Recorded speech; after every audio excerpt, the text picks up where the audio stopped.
congregation, and the YouTube dinged it. So it's like it was a more memorial service. Come on.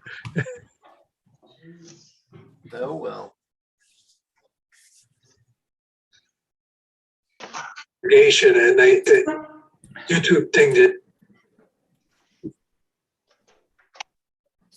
Sorry about that. Just a little echo on YouTube. I got to turn the sound down. All right.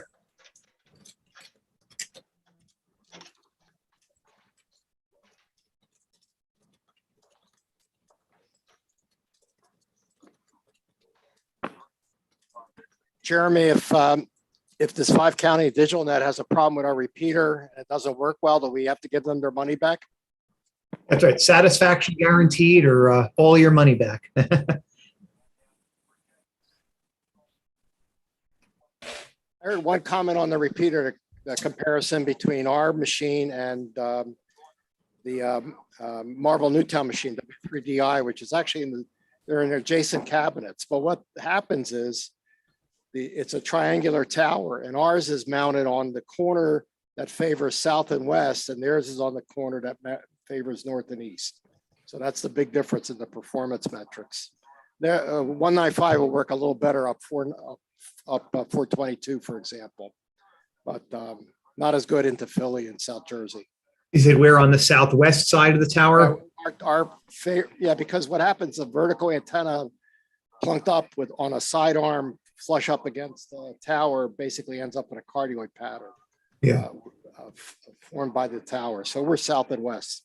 And that's why 1.3 is north and east. We actually have an antenna not on a tower, but we have 4 dipoles, and we have them in a line, and that line makes them cardioid and makes it pointed towards north and east. I think I'm probably coming in not far from the knoll in there, because I know I've got to have a pretty good signal to get in, even though I'm only 8 miles away or something like that. Oh, you should hear it up in Pottstown. It works just fine. They might be up a little higher too. Yeah, they're northwest, right?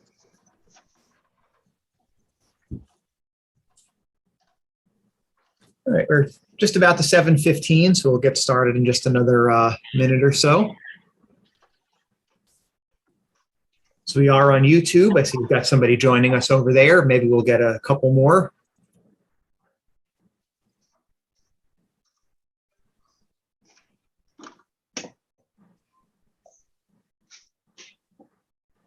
All right, maybe we'll get this show started.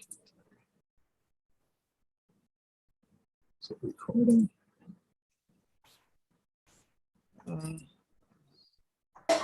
There it goes. All right.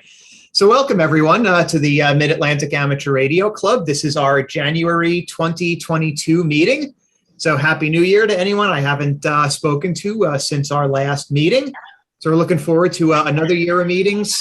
We're still meeting virtually at the moment. Paoli Hospital is, shall we say, dealing with a lot of issues right now. So they're not quite accepting guests just yet, but I'll be following up with them next month to see what the deal is. So as we normally do when we get started, we'll do a round of introductions. Hearing a little bit of an echo from somewhere. I'm not sure if that's coming from me. All right, so let's go down. If your call sign ends in alpha through echo, say hello.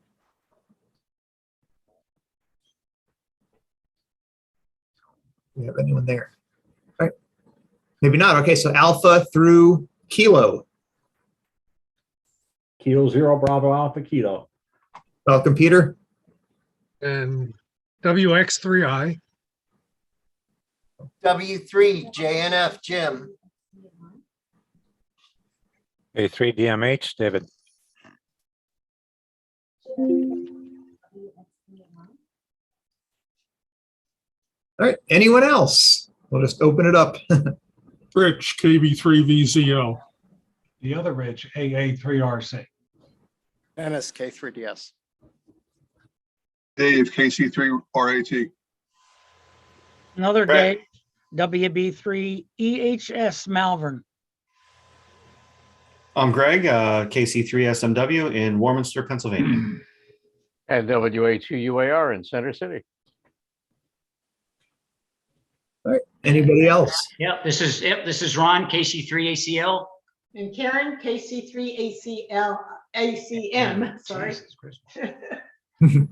In sunny Florida, supposedly. Bob. Mike, N3QLZ and pick. Hot Mike. Got a. Mike, N3QLZ and Dolly. All right, that was good. All right. So welcome everyone. I'm Jeremy, N2ZLQ, Club President. All right, so to get started, how about Treasurer's Report? Lou. Okay, right now we have $17,559.73 in the bank. That includes a number of membership checks that we received in the PO box, which I deposited today. We currently have 42 members on the books. If you have not sent your membership in and you want to be a member, please send it in. Information on where to send it and everything is on the website. All right, thanks, Lou. Let's go to Technical Services. Dennis.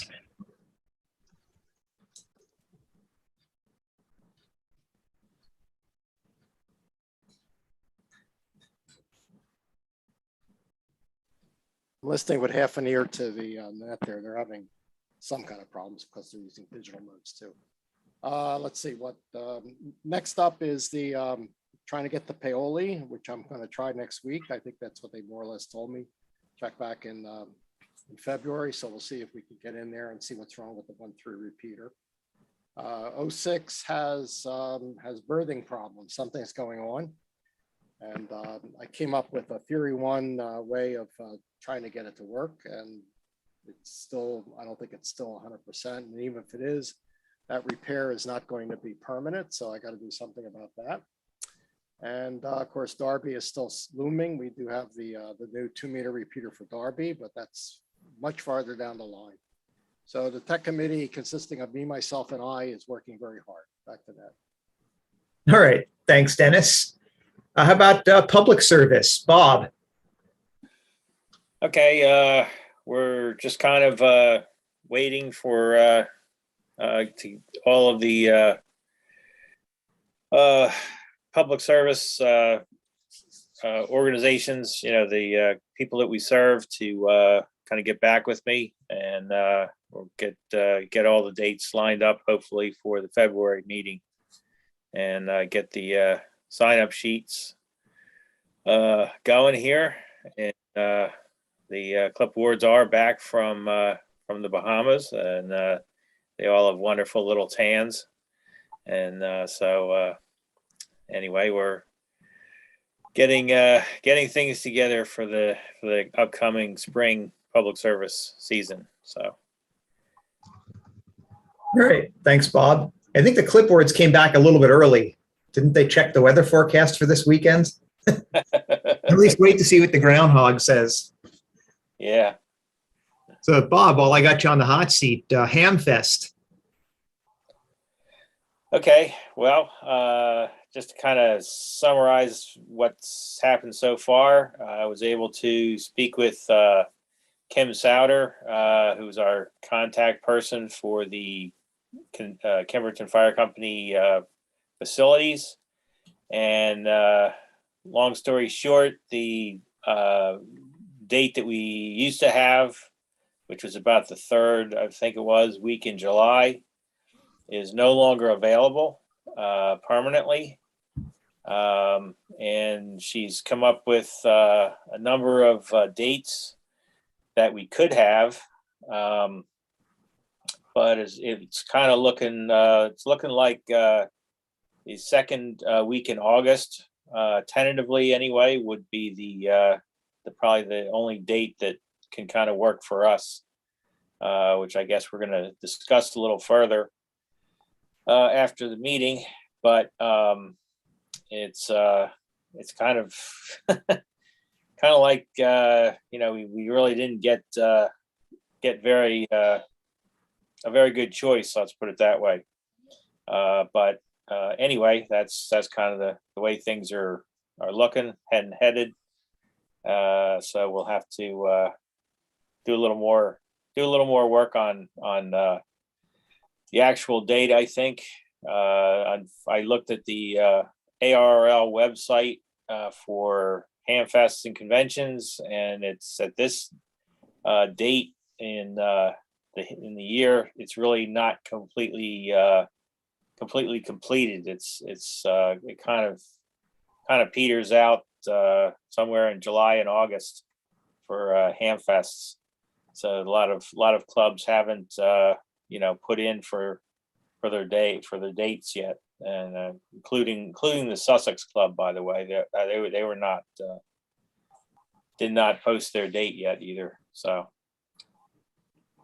but anyway, I guess we will discuss this further, and hopefully we can come up with something good.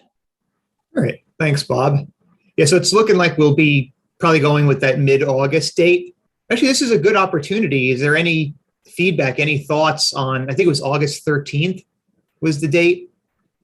See if we get any feedback from the membership. And also George, the section manager, is here. He may have some insight as well.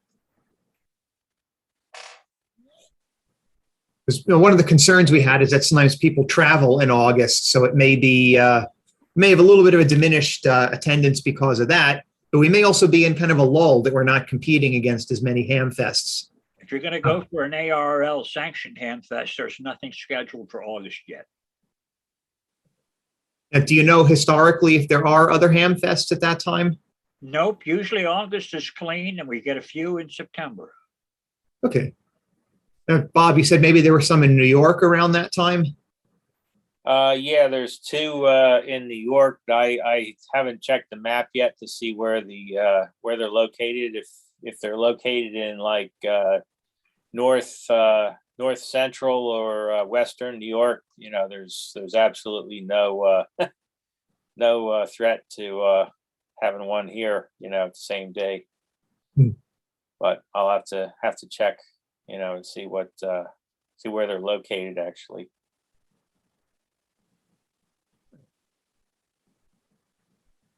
Any other? I think, Jim, you're muted if you're trying to talk.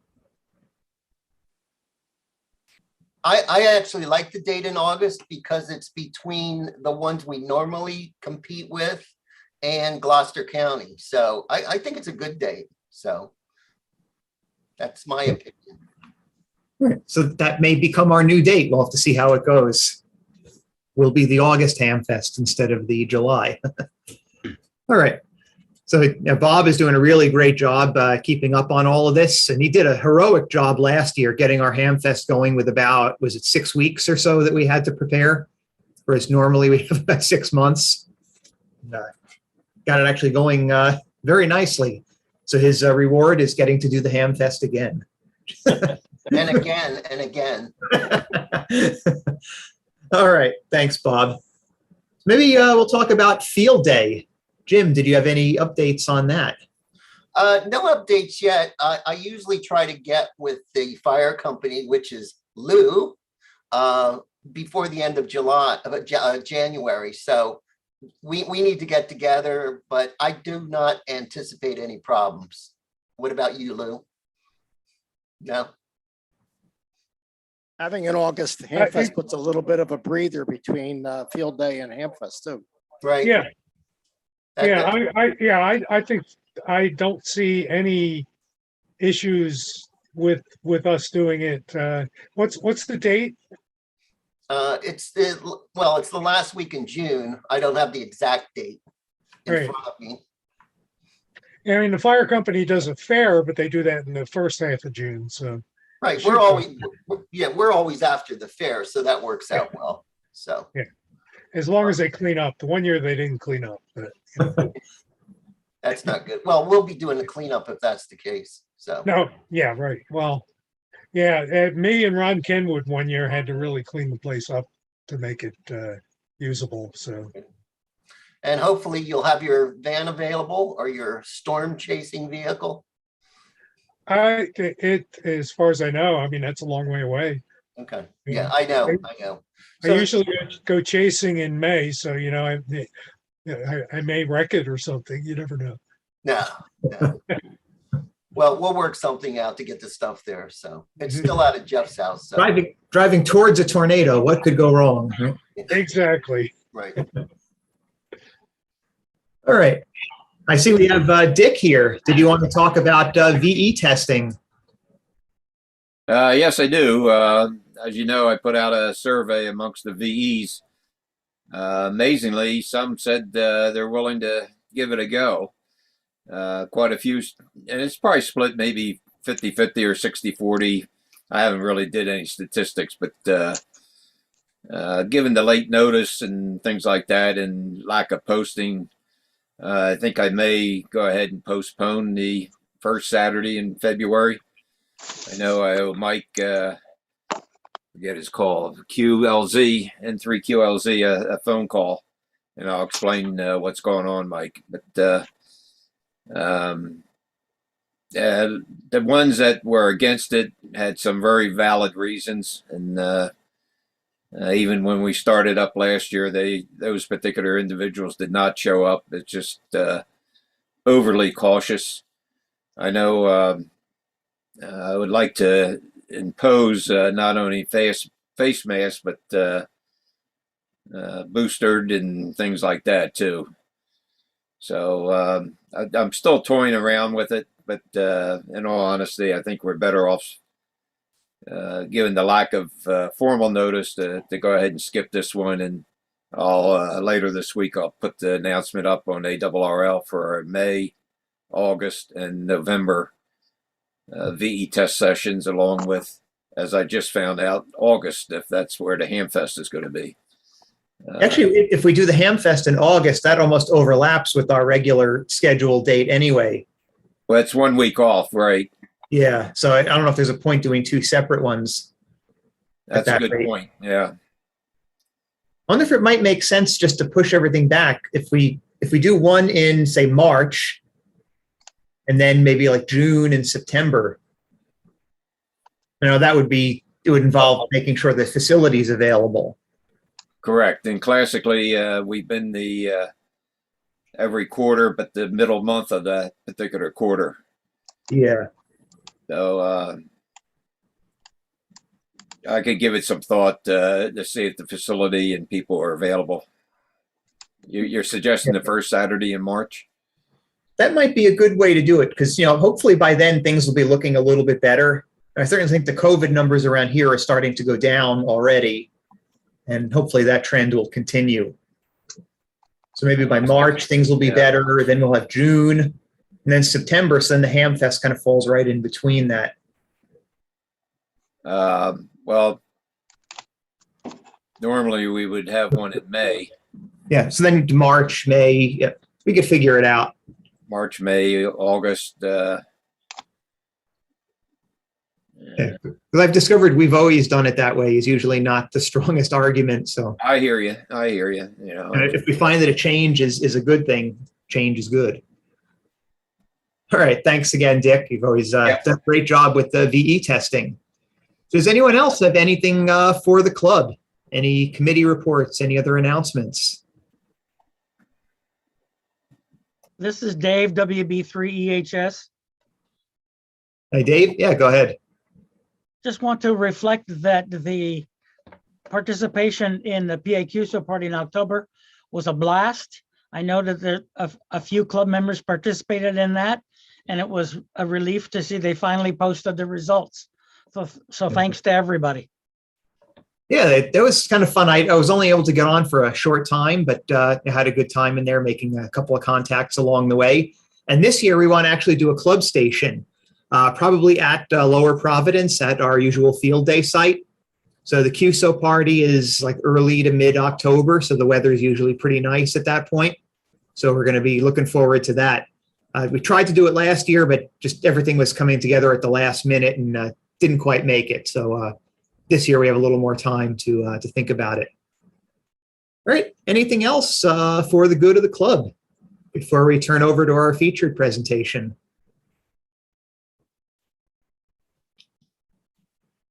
All right. So with that, I want to give a welcome to our invited speaker this evening. It's George Miller at W3GWM. So if you don't know George, he is the Eastern Pennsylvania section manager for the ARRL. So he's here to give us an update from the ARRL, some useful information for us hams in the Eastern PA section, and any other questions, anything else that you might have. So without further ado, please welcome George. Good evening, everybody, and thank you very much for inviting me. I'm going to talk a little bit about what's going on up at ARRL headquarters, and I'll tell you what we're doing here in East Pennsylvania. But as far as that storm coming this weekend, it looks like it's going to be a coastal storm, if anything, if it doesn't miss us entirely.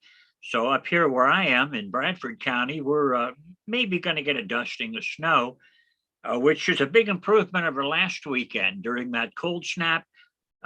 At 7 o'clock in the morning, it hit 20 below up here, and my power had failed and my furnace was out. So we were struggling a little bit, waiting for the electricity to come back on. It was so cold, the lubricant in my generator viscosity increased, and the starter motor to the automatic start on the generator burned up. So my generator guy got here quick, but wasn't able to help me because he doesn't have a starter motor in stock. So I'm waiting and hoping the power stays on to them. I live out in the boonies. I'm about 35 miles west-northwest from Scranton in Bradford County. I'm on a mountain about 1,000 feet up over the Susquehanna and surrounded by game lands. It's a beautiful location, and this is the kind of place that everybody should retire to because I don't have neighbors around to complain about my antennas. And my wife is very understanding, providing I don't put anywhere she's going to walk.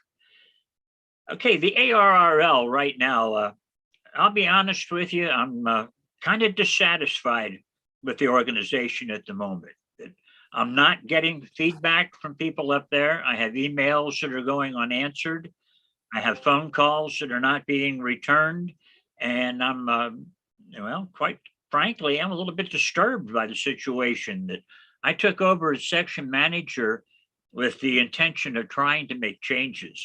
You all know I've done some things here in East PA, some good, some bad, but I hope the good outweighs the bad. And trying to work with the ARRL. That at one point I was going to resign from the ARRL, but another ham told me if you're on the outside, you can't make changes. So I've stayed on the inside, and I'm still trying, and I still talk to people and try to encourage. But I'm really, unfortunately, I think they're heading toward radio sport. And that's great for some people, but at my age, I don't have the stamina to do a 24-hour event in a contest like I used to when I was younger. That big difference between 74 and 24. So I'm slowing down a bit. But anyhow, I really think they're heading toward radio sport. There was a board meeting this past weekend. One thing that I think is really important that was supposed to be discussed, and again, I have to apologize. I was hoping I'd have information from the board meeting to tell you at this meeting, but it hasn't been forthcoming. They were supposed to discuss a grant program that the league was going to do for the clubs, not just the affiliated clubs, but any ham radio club would be eligible to get a grant for up to $2,000. Now, I don't have any details whatsoever on that. Tom Abernathy, W3TOM, our division director, told me about it and said not to spread it around too much yet because it hadn't been decided. I hope it was decided last weekend. I hope it was decided to the affirmative. And as soon as I have information, I'll send out one of my newsletters and let everybody know all the particulars, what they're looking for, how to apply for it, best way you can get it.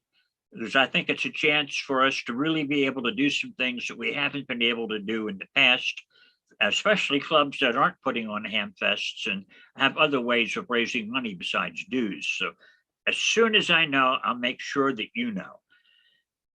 Here in East PA, we've got a new section emergency coordinator, Bob Wilson, W3BIG. He's been on his own for about 5 weeks now since I cut him loose. And he's doing a great job. He's tackling all the projects I wanted to do, but couldn't get to. after the unfortunate loss of WT, things kind of came to a standstill, and I did the best I could, but I knew it wasn't good enough. Bob is going to be more than good enough. I encourage you to work with him. Invite him to one of your meetings. Get him to come on here and tell you what he's doing. He's got quite a work history, and I think he's going to be good for us. I think he'll be just as good as WT, give him the time to develop it. And hopefully we'll keep him interested and he won't get discouraged and quit on us. Volunteers are always a problem. That we are a volunteer organization, that none of us are paid for what we're doing. I got a small budget that I'm supposed to use for traveling to meetings, which are kind of on hold right now because I've got some health issues, and with COVID, I'm not willing to take the risk right now. So hopefully in the future, I'll get out there. Really hopeful by August, when your Hamfest comes around, we'll be in good shape and I'll be there. Coming up in May is Warminster, and a lot of you know about that. That's going to be our section convention again this year. I liked it when I was there before for the section convention, my first year, and then COVID got us and we've been waiting to come back. It's scheduled. I don't remember the day. I think it's the first Saturday in May. I do know it's in May. And I promise I'm going to be there if it's at all possible. If you're talking about Warminster, it's the first Sunday in May. First Sunday. Okay. Yeah. It's always the first Sunday of May. I remember it now. First Sunday. Okay. First Sunday in May. Going to be back at the college again. And I'm looking forward to it. That's the best facility that we have for Hamfest in our section. And it's just an outstanding one. And if you haven't been to it before, please go to it. On July 4th, the weekend of July 4th, not the date of July 4th, the weekend of July 4th, on the Saturday of the 4th, we're going to be in Harrisburg for our statewide convention again this year. That we had talked about West PA and East PA rotating. So one year we would host it in East PA, and the following year, West PA would host it. Well, last year we did host it in Harrisburg, and we had a pretty successful time. I enjoyed it. I hope everybody else that came did. We had a chance to discuss a lot of things. Always have a chance to talk with a lot of people at Hamfests. The most important part of my job is talking one-on-one to people. That these Zoom conferences are okay for a stopgap measure, but people don't tell me the things on a Zoom conference. They'll tell me in person when they get me off to the side and talk to me one-on-one. So that's where I liked the meetings when we were able to hold them. And that's why I like Hamfest. So if you see me around somewhere, please come up and talk to me. Tell me what you're thinking about and what you're doing in ham radio, and not just what you want to see changes. Tell me what you are interested in, because it's always good to know what other people were doing. Our section convention, again, Warminster, our state convention, the Harrisburg Amateur Radio Club, their Firecracker Hamfest. It should be a good one. West PA has chosen not to host it because they don't have a facility that can handle it at this time. But hopefully in the future, we'll get onto a rotation business where we'll go between East PA and West PA. Our nets are still running. We're one of our emergency coordinators from up in Wayne County, Hank, WA2CCN, Hank Grilk, WA2CCN, is compiling a list of all current Pennsylvania nets, the Aries nets, the club nets, anybody that's holding a net of any type, VHF, UHF, digital, whatever. We're trying to get an accurate list of all the nets throughout the state. One of the things that I'm disturbed with the league about is that the net directory at league headquarters on the league website is woefully inadequate. Most of the nets are no longer functioning. A lot of the net managers are SK. So we're trying to get the league to update the entire directory. We want to spend a year gathering up all the information we need and publishing a useful net directory. If you've done any traveling and you tried to use the repeater directory, you also know the repeater directory is pretty much useless. if the frequency for the repeater is right, the PL is wrong. So in my traveling around the section, around the state and over into Maryland and going up into our neighboring states to visit, I found out that a lot of times the repeaters I enter in my rig don't work. I can't get into them. And the problem is I'm using the league's net directory to enter the data. And then when I go to use it, it's not correct. Either the repeaters no longer exist, or like I said, the PLs are wrong. So we're also going to try to encourage the league to take steps to get their information up to date. I've been promised several times now that the league's website is going to be improved. They're going to make big changes on it, they're saying, but talk is cheap. And the website as it is really not useful. It's almost embarrassing for a technological group of hams to have a website that's barely functional and the information is dated for the most part. So we'll be working on that. But my primary interest is East Pennsylvania. To be honest with you, let them do their thing up in Newington. Let the old boys club do what they want to do. And we're going to take care of ourselves here in East PA. So what I want to know is what you would like to see us do in Eastern Pennsylvania, what we can do, anything we can encourage. My big project, and I have a couple of people working on it, is trying to encourage young people to get interested in through the STEM program. The science, technology, engineering is a great start. And the people that think that all we do is talk to other people on the radio are sadly misinformed.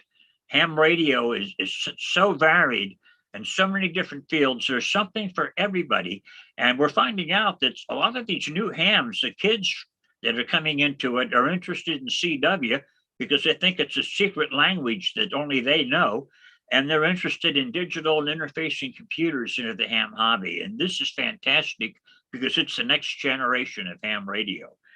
So I'm not going to take up a whole lot of your time, but I would like to hear from you. If anybody, any of you at all have anything you can suggest, I've got my notebook here and open, and I'm ready to hear what you would like to see us do or what you would like me to tell the people up in Newington and try to shake things up a little bit.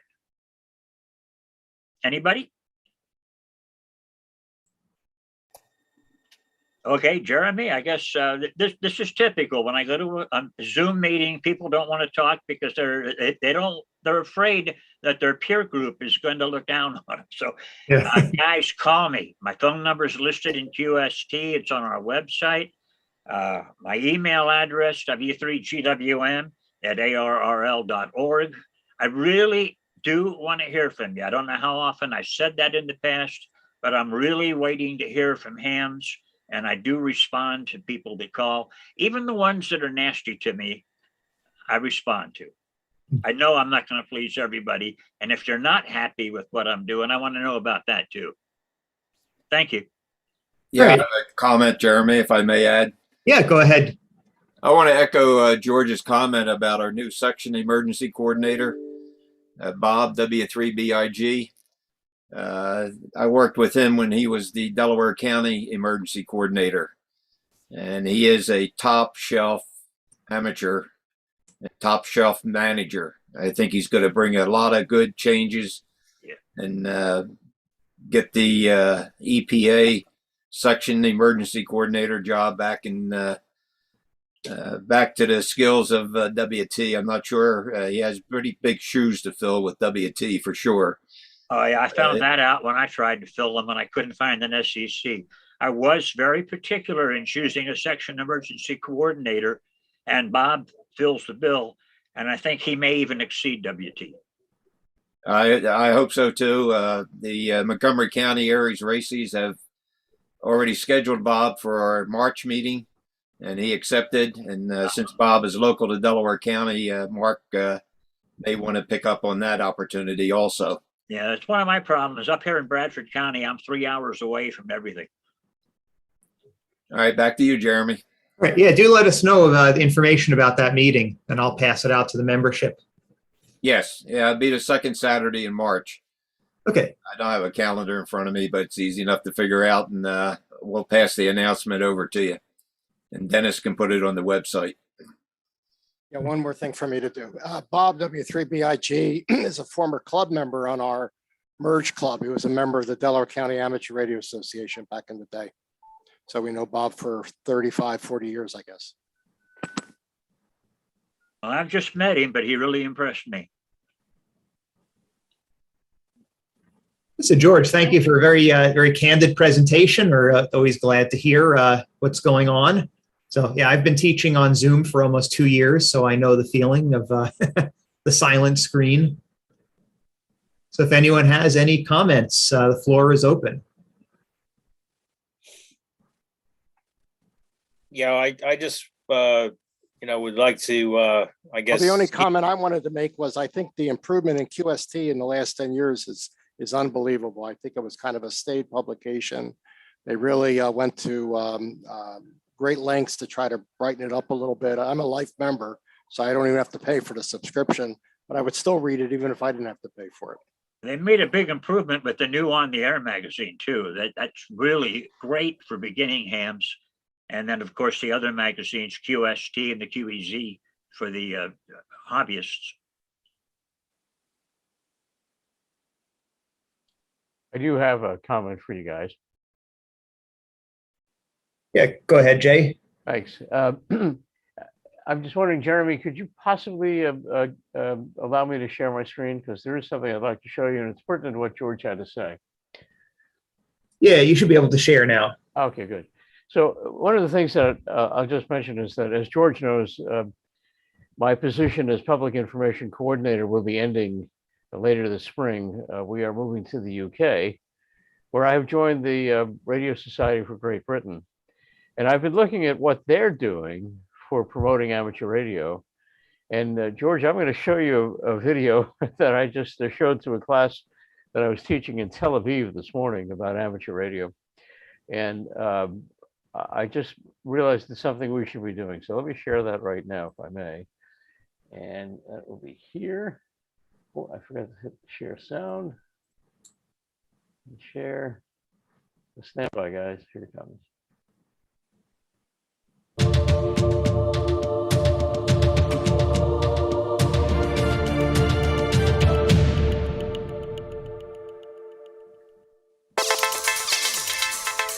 We live in an age of amazing technology. But for some people, just being a consumer of off-the-shelf gadgets isn't enough. If you're bored with this and looking for something more exciting, why not take a trip around the world at the speed of light? Delta Kilo 8 Lima Golf, this is Mike X-Ray 0 Sierra Sierra Whiskey. Okay, thank you Frank for coming back to my QRZ call. My name is Adam, as in Alpha Delta Alpha Mike, Alpha Delta Alpha Mike, Adam is my name. We all love to communicate. Amateur radio takes you beyond being a mere gadget user. It challenges you by putting you in charge of the technology. The bit that always interested me in the amateur radio was always the construction.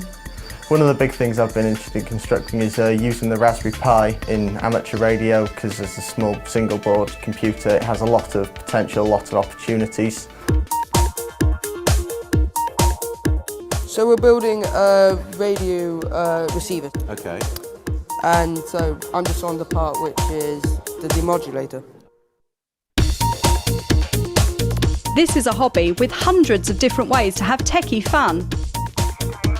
Using this simple ham radio transceiver and a good antenna, you can talk to other amateurs around the world, and you can do it from almost anywhere. I'm at a portable station. The radio signals you transmit travel around the world at the speed of light. No internet connection or mobile phone signals are needed. Just your own skills as a radio ham. I'm 11 years old and I'm about to do the foundation license here in England, over. I got into amateur radio really to get a greater understanding of technology. I spend so much time on my phone, on laptops, and really have no idea how any of it works. It was a really, really welcoming experience for me, a really great community, and really, really easy to actually do. Okay, I don't want to take up more of meeting time.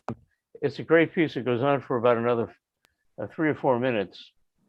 And I'll put the link to it in the chat here in case anybody wants to use it for club purposes. Whoops, sorry about that.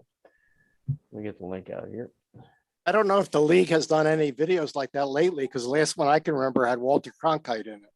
Yeah, well, they've done was yeah, they've done a few PSAs, but they're probably 15, 20 years old, if not older. Yeah, And one they of haven't them, done anything in a long time, and they don't, at the moment, have any plans to do anything, which one of the things I've been arguing about.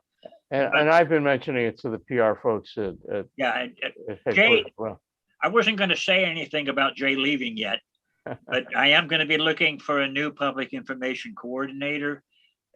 Again, it's going to be big shoes to fill. So spread the word around down there. Let people know that I'm looking. We definitely need somebody as a pick. I don't think Jay's going to want to continue working for me over in England. People over there talk funny anyhow. Well, we will, at your suggestion, George, I will probably continue to do the What Hams Do show, but there may be a few British accents in it. Oh yeah, well, What Hams Do. If you folks haven't watched What Hams Do, this is better than anything the league puts out. So look at it, go through it, and subscribe so you get notified when Jay puts a new one up. It's really worthwhile, and I'm not taking any credit for it. It's all Jay's work. Thanks. Yeah, Jay, those programs are great. And with the MARC Club, we do have a program for Boy Scouts for the radio merit badge that we do as part of our field day. You know, we've had to put it on hold because of COVID, but we're hoping to have that back for this spring. Yeah, I think, attracting young people into the hobby, you have to find things that they're interested in. So definitely digital, a lot of, tinkering with stuff. That's really what interests them. I think, the colonoscopy chat on 2 meters is not, exactly the most exciting thing for for kids.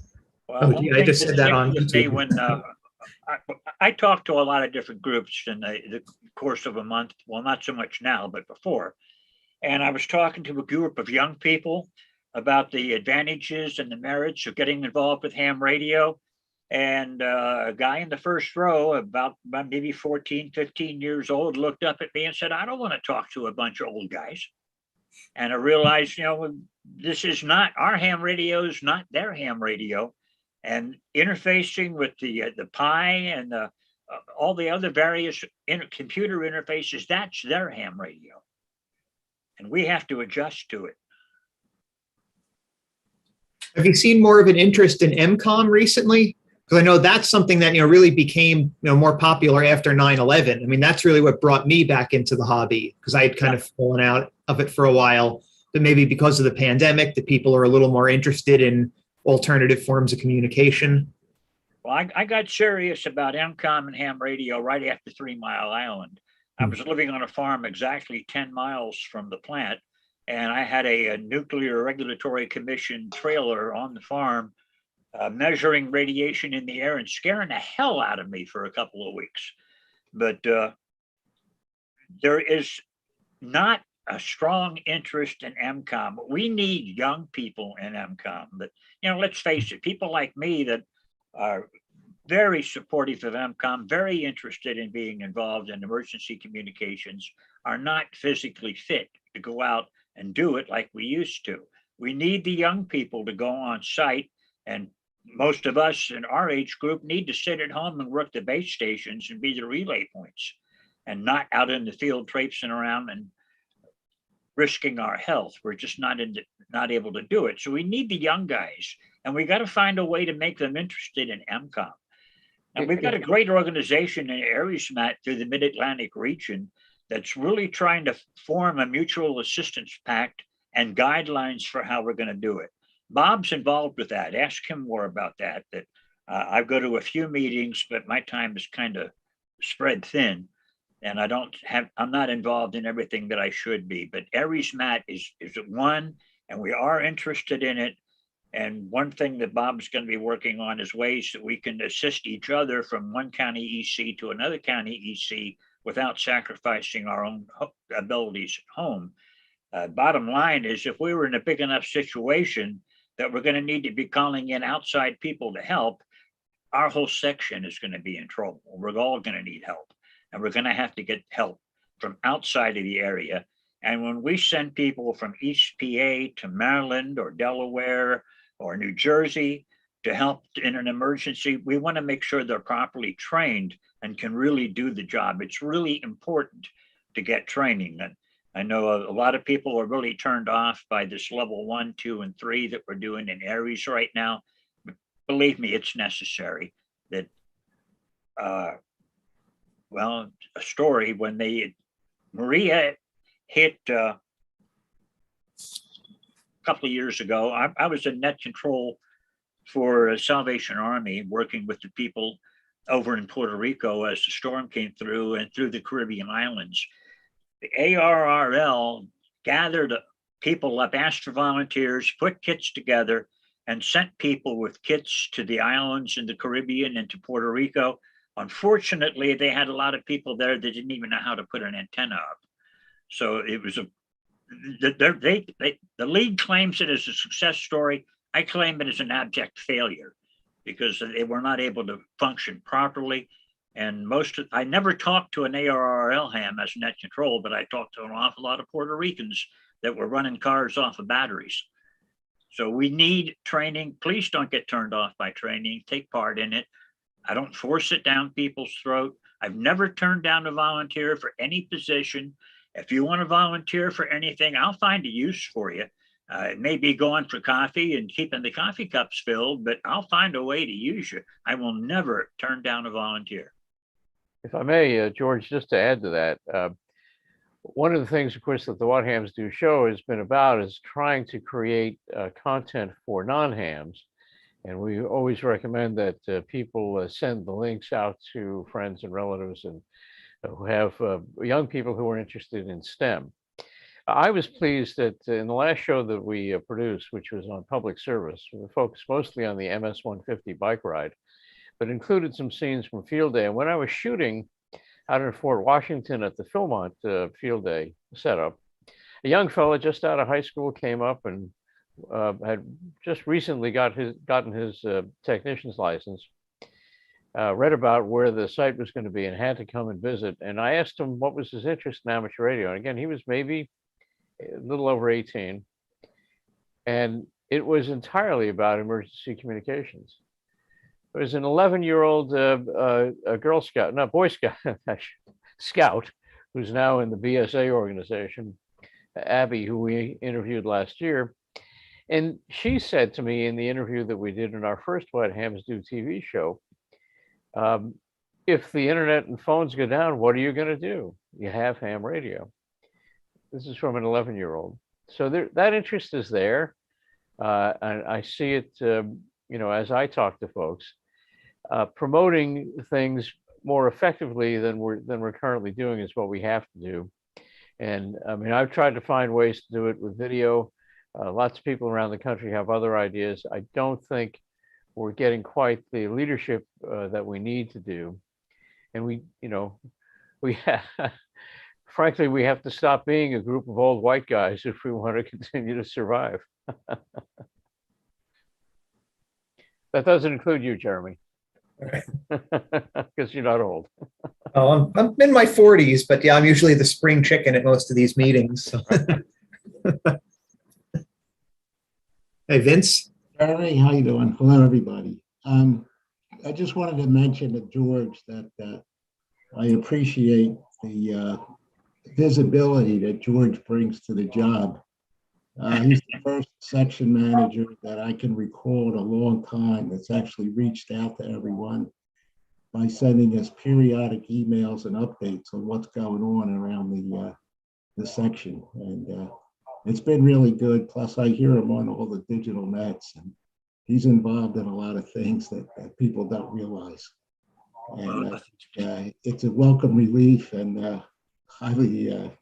Thank you, Vince. I do try. I try hard to do what I think is best for ham radio, and I represent you to the league. I do not represent the league to you.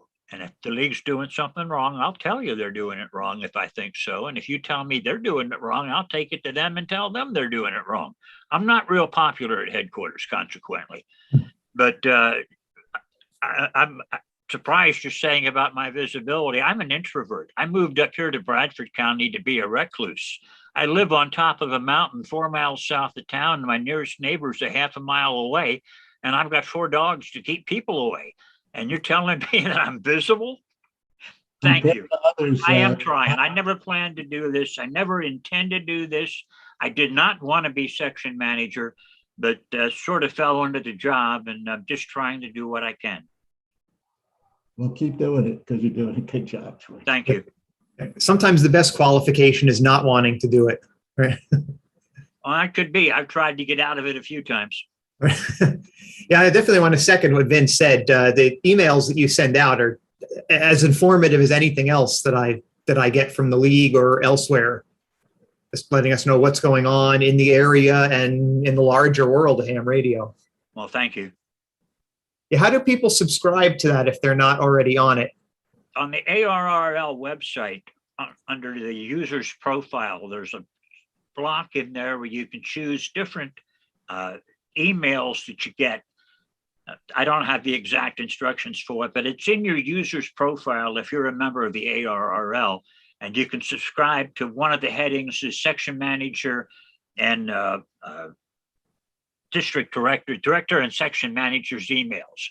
And as far as I know, Tom Abernathy has never sent out a director's email, but I try to send something out once a month because I think you should know that I'm here, and I should remind you that I'm here and that I want to hear from you. I say that over and over again, but I really do want to communicate 2 ways. And I want you to call me. My number's in QST. I've never turned anybody down. I think I'm a nice person to talk to. I don't get belligerent. I won't cuss you out on the phone or anything unless you call me at 2 o'clock in the morning. Then you're taking a chance. But anyhow, please talk to me. Let me know what you want me to do. I'm your representative. And I've always looked at it that way, which is probably why I was chosen in the first place. Anyone else with any kind of comments? I do appreciate the nice comments, but I'd kind of like to hear some bad ones too. What do I need to change? I think, Bob, you were trying to ask a question a few minutes ago, and then we got into other discussions. Yeah, I was just going to kind of say what everybody else has been saying. It's just really important, I think, to get youth involved, and as a club, as the MARC club, we've been kind of banging our heads against the wall, trying to figure out how we can increase youth involvement and so forth. And I think that's just can't be stressed that it's so important because the average age of our club is going up, and I'm I'm starting to unfortunately feel age creep in, and I just can't do what I would want to do anymore. And so we've got to get young people, and we've got to figure out what would attract them. I think we're all very interested in whatever we're interested in, but we have no clue, really as to what young people, are interested in, and how you go about, bringing younger people into the club, especially, not only kids, but, I think people in their 20s and 30s, like everybody's been saying, they're the people that can really do the heavy lifting, so to speak, of running activities and stuff like that, helping out with activities and the like. And so it's we just need to emphasize more on getting young people into the hobby. That's all. Absolutely. My greatest fear is that ham radio is going to end with us. And if we don't get young people in and get them active and get them into leadership roles, we're doing a great disservice. Anybody that has any idea at all of anything we can do to attract young people, please let me know so I can get it working statewide. This is K2HA. Good communications with West PA section manager. He and I work well together. And this is something that to me is absolutely essential. Go ahead. I'm sorry I interrupted you. Oh, this is K2HA, Fred.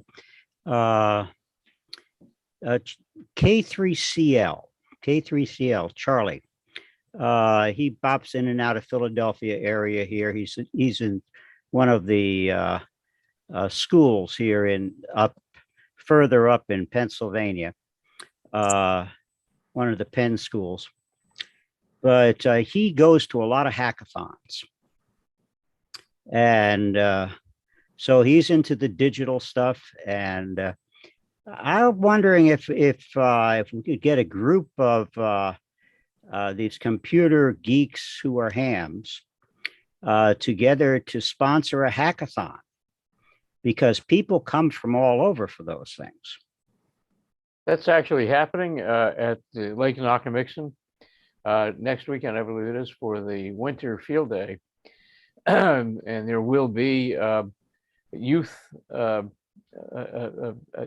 radio club up there, and some of the things they'll be doing will involve computer work. And Charlie is going to be there. Yeah, I can comment on that as well. George, this is Rich, AA3RC. It's the Young Amateur Radio Club. You may want to, they have a website and everything, and even a club call. Is it Young Amateur Radio Club? Yep. I think the club call is Whiskey Yankee 4 Romeo Charlie. Yep, that's the club call.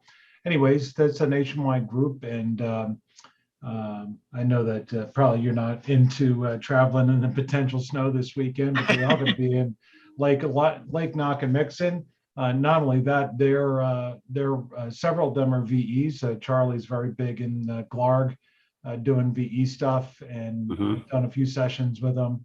And they got some young guys from all over the country. We got a few people flying in for that. Okay, well, this weekend. Thank you.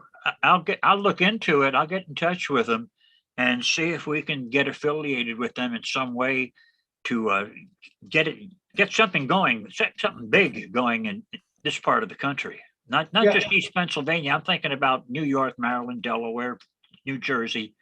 Because we're all in this together. Oh yeah, no, I totally agree, and they're bringing a lot to a lot of the local clubs. And we got one of the young amateur radio operators. It's one of our net controls now in Philmont. One of our that's great. This is the first I've known of that, and I've got a couple of different groups around the section that are involved with working with the Scouts. But I'd like to get some kind of a program. A lot of people don't know where to start. The whole problem is you don't know where to start. That was the same situation I was in when I took over as section manager. I didn't know where to start, and I had nobody to help me. I was on my own because there was just a placeholder in here before I took over, and then I didn't know where to go with it. And trying to tell somebody, I want you to take your club and recruit scouts, get young people into your club. Well, unless I tell them how to do it, they're not going to know where to start. They're going to spin their wheels and get discouraged. So we need to not just come up with an idea that we want young people. We've got to come up with a plan of how we're going to get the young people. How can we attract them? What are they interested in that we're not? I'm an EE from 40 years ago. It's changed. I can't even open a radio up and work on it anymore. So the hobby has changed. We need young people. We need people that are just now graduating from college with the E's to get involved and take over to train the future generation. Yeah, I agree with you, George. I'll just make one more comment there. When I consider young people, I mean, I'm a little older than Jeremy, but younger than some of you folks. And, over the last 10 years, I've gotten more and more involved. But, when I consider young people coming into the hobby now, a lot of them are in their 30s, 40s, and 50s. that Yeah. have said, oh, I always wanted to do this. Yeah, we're getting a lot of people in their 50s getting their license for the first time, but my target group is 15 to 25. I Those are the ones understand. that I want to get. And that's where that Young Amateur Radio Club comes in. But I also think that's People like you and me have always been interested in it. We're going to do it. Sure. Now that we have time in our careers, we're going to take advantage of it and do it. But we've got to get these young people before they move into something else and let them see what we can do and encourage them for science, technology, and engineering to get degrees in this, which is what we really need. There's too many people out there with degrees that are worthless. And we need engineers. Nope, agreed. Well, thanks for your time, George. Just Anytime. I'm glad to do this. And I'll send you an email with our club nets so you can add them to the list. All right, thank you. You got it. If you haven't already done it, make sure Bob gets a copy. Will do. He's compiling a list of all the Aries nets in East PA. And believe me, there's more of them than I thought. I thought there'd be one in each county. Well, some counties have 5 or 6 nets. There you go. One of the other things that I can recommend that's unique to our 5-county area is the relationship between Philadelphia Aries and the Red Cross of Southeast PA. Philadelphia Aries, as you may know, has does not have the city emergency management organization as its sponsor or as its served agency. We do have the Red Cross of Southeast PA. That's our served agency. And to do that, we have a number of us in Philadelphia Aries have become Red Cross volunteers because under a fellow named Bill Bianco, Red Cross of Southeast PA is creating an amateur radio organization. So we're cross-pollinating between the Red Cross organization, which has those folks in their 30s and 40s, and they are becoming amateur radio. Some of them are becoming amateur radio operators. We are becoming volunteers in that organization. I am one of them. Our new emergency coordinator for Philadelphia County, Cliff Hotchkiss, has been working with the other ECs in the 5-county area, passing this around. If you guys are interested in emergency communications, getting involved with the Southeast PA Amateur Radio Group is a good way to go. It will help influence others in the Red Cross, I think, to get their licenses, which is really what we are aiming to do. So I suggest, if you have time, to take a look at it, look at the Red Cross site. There's an amateur radio communications volunteer position that's open, and you can apply for that. And Bill Bianco is the guy to talk to, and Cliff Hotchkiss, the Philadelphia EC, KC3PGT, would be the person to contact if you want more information about that. Philadelphia Aries isn't out to steal people from other Aries organizations, but because we serve the Red Cross, that's in all 5 counties, you can be in both. You could be in that ham radio organization and in your local county Aries group. We do have a memorandum of understanding with the Red Cross, and we're obligated to provide support to the Red Cross through this memorandum of understanding. One caveat that I have is you are free naturally to volunteer with the Red Cross, and I encourage you to volunteer with the Red Cross.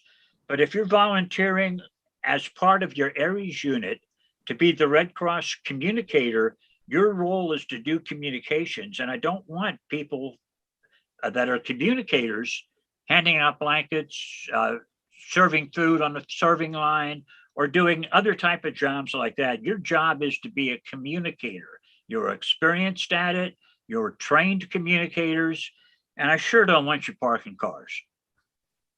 Well, that's the point about it, is that they have created this amateur radio communicator position in the Southeast PA organization. So when you volunteer, that's what you're volunteering for. Yes, well, my area up here, we've lost our Red Cross office. They closed it down, and we're working out of Pittsburgh now, which is not good, but it's the best I can do.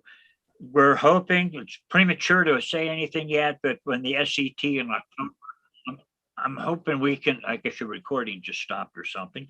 Anyhow, in the SET in October, I want to try to get something bigger going on with several counties, as many as I can encourage, to participate on that day, and the Red Cross as the served agency for the SCT. But this is preliminary yet, and I'll say more as the time gets closer.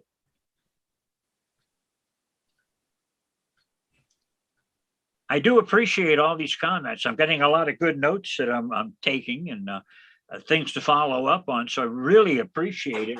We're going, I guess it's an hour now. I hope I'm not wasting too much of your time, or you don't feel that I'm wasting your time, but I'm really interested in what you're saying. And I can't tell you that often enough. I really want to know what you're thinking and what ideas you have. Hey, George, my name is Greg. I'm about Greg. 6 months into being a ham person, ham radio operator. And I know growing up, I would have loved to have been able to do this at school. And I don't see that anymore. So just some ideas for you. There's a couple of places. Are you familiar with maker spaces? Which one? Maker spaces? No. Maker spaces are, it's kind of like the hackathon idea where people get together and create. And I ran a maker space down in Delaware called Barrel of Makers and taught Arduino classes and Raspberry Pi classes and whatnot. And I mean, ham radio to me is a natural extension of all of that stuff. Yeah. And then same thing for like in colleges and in schools, high schools and whatnot. I like the high school that I went to has a robotics club now. That didn't exist when I was younger, but they have a robotics club. And again, I feel like this is more or less a natural extension of that. Well, this is all good ideas. It's something to do. Anything we can do to get some kind of interfacing between computers and radio, robots and radio. There's so many different possibilities of things we can do that they're thinking about, the kids are thinking about, that we haven't even thought about yet. Mm-hmm. So we've got to encourage them, we've got to turn them loose, and we've got to mentor them and assist them in their projects, not our projects, their projects. But I'm very, very interested in this. I do appreciate it. I never heard of a hackathon before. I never heard of maker spaces. So these are new things for me to look into now and investigate. And we'll see what we can do. I may be calling on some of you folks to help me, because the one thing I have learned, I can't do it all myself.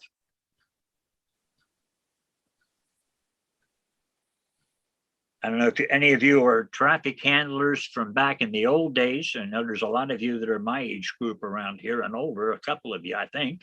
But if you were traffic handlers, do you remember the flood of messages we used to get out of State College from the Penn State Ham Club on Valentine's Day?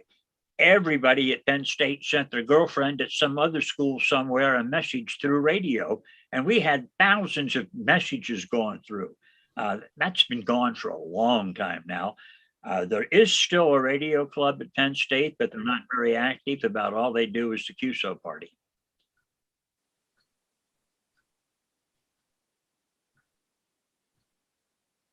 Anything? Jeremy, go ahead.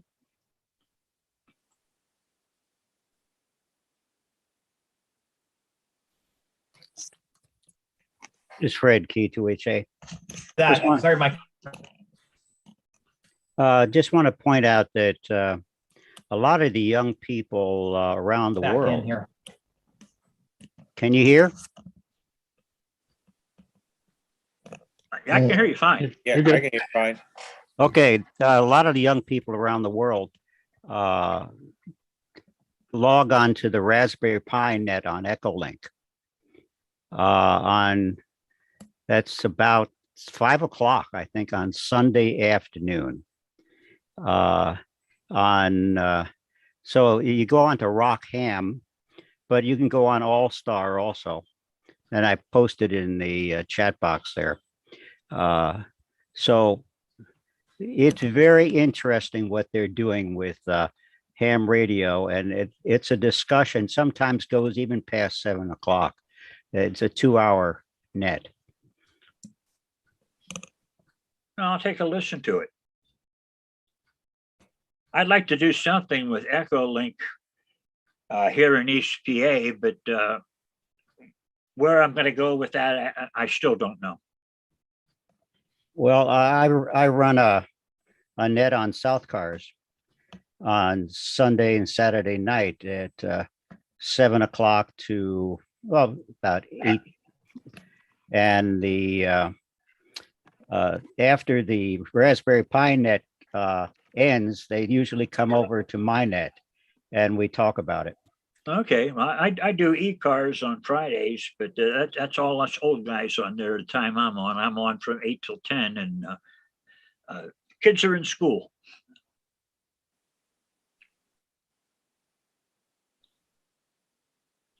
I do appreciate you inviting me. I appreciate the suggestions, and I've got a lot to think about and a lot to work on.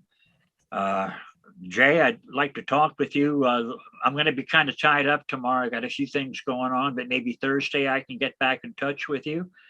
Anybody wants to call me, please call me. Any suggestions or ideas are appreciated. I'm open to anything you want to talk about, and we'll do what we can. But I have heard on the news tonight that another strain of COVID is starting to come around now. So who knows when we're going to ever get back to a normal world again, or if this is now our normal world. But please contact me. Let me know what you're thinking. Let me know what you want, and let me know what I can do to help.